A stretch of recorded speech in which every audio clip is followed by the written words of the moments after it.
I grew up all my life glued to the computer. When I first started talking, I was already browsing through my uncle's computer, switching between games. By the time I was 10, I was taking over my family's MSN accounts and making them send each other awkward messages.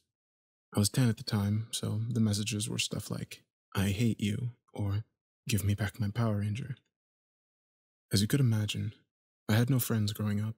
I was bullied and pushed around a lot. I'm autistic, so I guess that was the reason. I don't know. Nor will I ever. My old man kept telling me that I had to stand up for myself, that I had to show them I wasn't afraid. Truth is, I couldn't fight back. I tried, but my punches were weak and kicks would tickle. Spent the best part of 6 years thinking the only way I could fight back was by physically fighting them.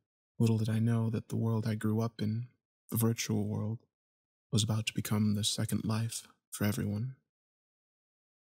From here on, my mistakes started to pile up. I was 16, everyone was using Facebook, Twitter, whatever was popular. People flocked to it. I had a main bully, as you could say, Brock. Brock was the definition of an asshole. I guess it made what I did to him easier to live with. Brock loved to brag. His girlfriend was hot. His figure was fit, and he was amazing at sports. His only downside was that he was dumb as shit, and he hated anyone who excelled academically. Surprise, surprise, I was a smartass.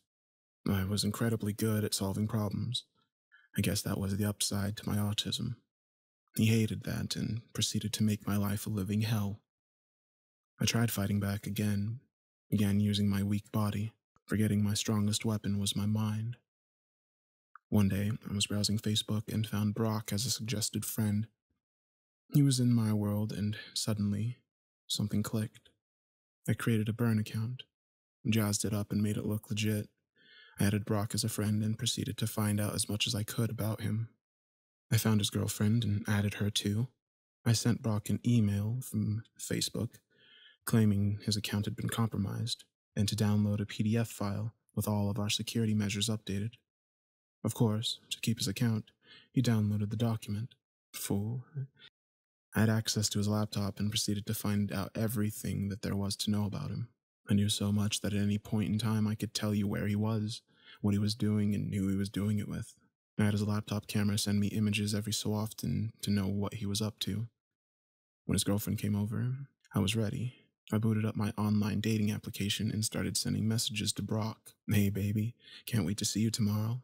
Last week was a blast." I won't be going into so much detail, but due to the fact that I knew what he was up to, it was easy to convince his girlfriend that his online babe was real. I didn't stop there.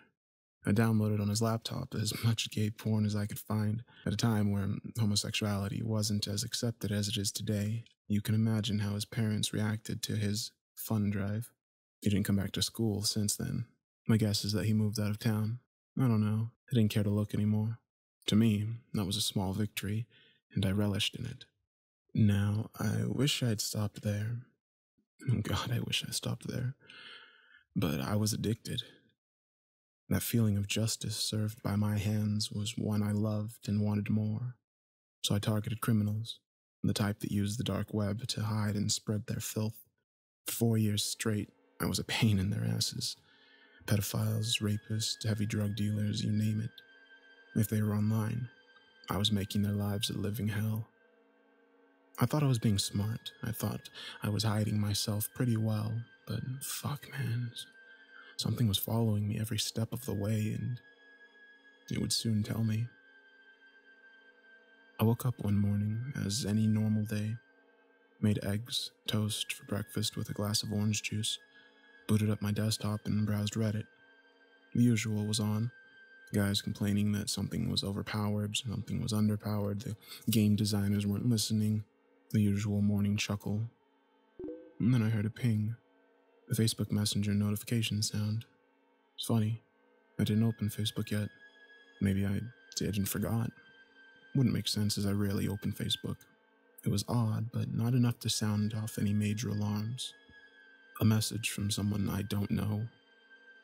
"Hey Danny, what's the weather like in Japan?" What the fuck? The weather in Japan. I'm on the other side of the world.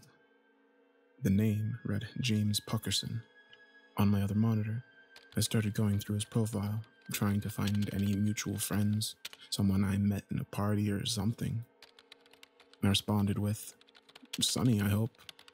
Anyone who knows me knows I hate the rain." I keep looking, but nothing interesting pops up.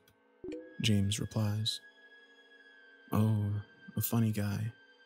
Tell me, Danny, do you enjoy playing games?" At this point, I think he's referring to video games. "Yeah, dude. What did you have in mind? League of Legends? Dota? I don't mind." "I don't mean one of those childish games. I mean a real game. You know, the type that involves putting one's life on the line." I let out a chuckle. Someone probably hacked my Facebook account, added this weird-ass account, and is now trolling me. "This isn't a joke, Danny. I take these games extremely seriously." "Okay, what?" How did he know I left? Did he guess? There's no way he can see me. My camera isn't even plugged in, and how could he have gotten into my apartment? My Facebook profile had a fake address on it, and I never used my real address for anything. Not even Amazon or eBay. This has to be a joke. I wrote, "Sure, dude, I'm bored as fuck anyway." I was trying to buy time, find out where this son of a bitch was. I scoured everywhere, trying to find any small clue to latch onto. Found something, kept going, and looked into it more, eventually leading up to an address. When I looked at the address, I froze. I could feel my blood draining from my face. It was my address. I was the only one living there, but somehow this asshole was using my address as a cover. Another message. "I see you've gone extremely pale, Danny. What's the matter? Don't believe in ghosts?" I couldn't move. This guy could see me. He knew every move I was making. I didn't know what to do. Do I run away and burn everything down? Fry my hard drives and shred my motherboard? What the fuck is going on? Ring, ring, Danny. Ring, ring. My phone starts to ring, but it isn't James. The caller ID read, "Mom." I pick up. I hesitate to speak. I can't show my mom I'm afraid of something. She'd worry. I try to act cool. "Hey, Mom. Everything all right?" What I heard next made me drop my phone in horror. It made me realize this shit was real and it wasn't a joke. A voice, obviously modulated to hide the identity of the caller, but the threat was real. And I knew who it was. "Hey, Danny. What's the weather like in Japan?"